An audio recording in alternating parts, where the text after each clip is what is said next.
আসসালামু আলাইকুম সবাইকে। একটা প্রাপ্তবয়স্ক মেয়ের সাথে যদি এই ঘটনাটা ঘটতো আমি কথা বলতে আসতাম না। কারণ দিন শেষে একটা মেয়েরই দোষ থাকে যে ওড়না ঠিক ছিল না, চলাফেরা খারাপ, এই কারণে ধর্ষণ হয়েছে। কিন্তু এই ৮ বছরের একটা মেয়ের ৭ থেকে ৮ বছর যার বয়স, তার কি দোষ বলেন তো? তার কি অপরাধ বলেন যে তার সাথে এত নিকৃষ্ট একটা ঘটনা ঘটে গেল? যতবার নিউজে মেয়েটার খবরগুলা দেখতেছি গায়ের লোম দাঁড়া হয়ে যায়, ঘুমাতে পারি না। আমি, আপনি সবাই তো এর ফাঁসি চাচ্ছি, পুরো বাংলাদেশের জনগণ এর ফাঁসি চাচ্ছি, কিন্তু আদৌ কি এর ফাঁসি হবে? সবার কাছে আমার প্রশ্ন। এ পর্যন্ত কোনো ধর্ষকের কি ফাঁসি হয়েছে? ২-৩ বছর হয়তো জেলে থাকবে, তারপর ৫-১০ লাখ টাকা দিয়ে বাইর হয়ে আসবে। আমরা আন্দোলন করতেছি ১ দিন, ২ দিন, ৩ দিন, তারপর আমরা যার যার মতো সবাই কর্মজীবনে ব্যস্ত হয়ে যাব।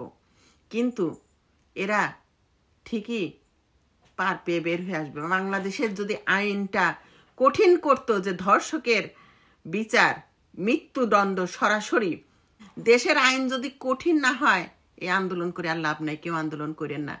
এরকম শত শত আসিয়া চলে যাবে, হাজার হাজার আসিয়া চলে যাবে, কোনো কাজ হবে না। দেশের সরকারকে কঠিন হতে হবে যে যে ধর্ষণ করবে তার বিচার একটাই, মৃত্যুদণ্ড।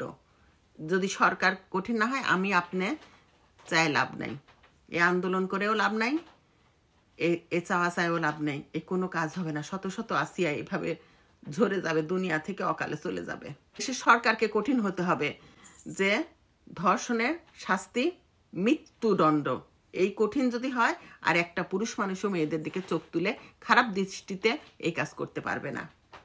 ২-৩ বছর পর ৫-১০ লাখ টাকা দিয়ে বের হয়ে আসবে জেল থেকে, তখন আবার আমাদের সমাজের মানুষ ওই মেয়েটার দিকেই আঙ্গুল তুলে তাকাবে। ওই দেখো, ওই মেয়েটা সাথে এই কাজ হয়েছে, ওই মেয়েটা ধর্ষিত হয়েছে। ও যখন বড় হবে, ওকে মেয়েটার দিকেই আঙ্গুল তুলে তাকাবে। বুঝছেন না? এটাই আমার বাংলাদেশ, এটাই আমার বাংলাদেশের আইন, নিয়ম, বিচার। হায়রে পশু আমরা, হায়রে বাঙালিরা পশু। আমাদের বিদেশে যদি রাত ২টার সময়ও রাস্তা দিয়ে কেউ যায়, কেউ খারাপ দৃষ্টিতে তাকানোর ক্ষমতা নাই কোনো মেয়ের দিকে। আর ৬-৭ বছরের একটা বাচ্চাও রেহাই পায় না বাংলাদেশের পুরুষের হাত থেকে, এই নরপুরুষদের হাত থেকে। বাংলাদেশে মায়েরা বাচ্চাদের, মেয়ে বাচ্চাদের স্কুলে দিয়েও শান্তি পায় না, কারো বাসায় বেড়াতে দিয়েও শান্তি নাই, টেনশন, মাদ্রাসায় দিয়েও শান্তি নাই, সব জায়গাতেই একই অবস্থা। হায় রে আমার বাংলাদেশের মানুষ, আমার আর আপনার সোনার বাংলাদেশ, আমাদের বাংলাদেশ। যাই হোক, বলার আর কিছু নাই। আমরা আমাদের মেয়েদেরকে কারো সাথে একা একা কোথাও ছেড়ে দেব না, মেয়েদেরকে খুবই সাবধানে রাখবো। ভালো থাকেন সবাই।